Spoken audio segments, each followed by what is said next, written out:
অনেক ক্ষেত্রেই আমরা যারা বাইক ইউজ করি তারা যখন জ্যামের মধ্যে থাকি অথবা এরকম হালকা চলতেছে গাড়ি এরকম অবস্থায় থাকি, তখন আমরা কি করি, এই গ্যাপ মারতে ইচ্ছা করে, মানে গ্যাপ মারা ট্রাই করি যে গ্যাপ দিয়ে বের হয়ে যাব, গ্যাপ মেরে চলে যাব চিপা চাপা দিয়ে, একদম কাটায় টাটায় বাসে ট্রাকে চিপা চাপা দিয়া। আমি রিসেন্টলি কয়েকটা অ্যাক্সিডেন্ট দেখছি। যারা ট্রাক ড্রাইভার আছে, বাস ড্রাইভার আছে, এরা দেখতে পায় নাই আসলে। এরা তো উপরে থাকে, অনেকটা উপরে থাকে, মানে হেদের ককপিট, মানে যেখান থেকে ড্রাইভিং সিট, যেটা ড্রাইভিং সিটটা অনেক উপরে থাকে, তো নিচে দিয়ে তো মোটর সাইকেল দেখা যায় না।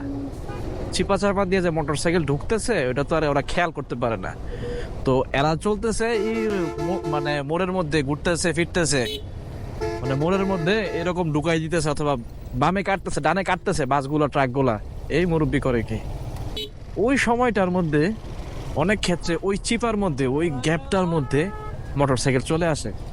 তো তখন আর খেয়াল করে না, ওটার উপরে দিয়ে চলে যায়, ওই বাইকের উপরে দিয়ে, অথবা যেই থাকে মানুষ থাকলে মানুষের উপরে দিয়া। তো রিসেন্টলি কিছুদিন আগে একটা অ্যাক্সিডেন্ট এরকম হয়েছে ফাল্গুনাতে।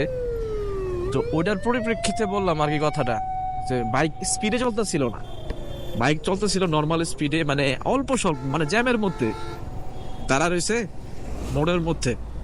তো এই মোড় থেকে বের হওয়ার টাইমে এই অবস্থা হয়ে গেছে। ব্যাপারটা কিন্তু একটা রিস্কি ব্যাপার স্যাপার।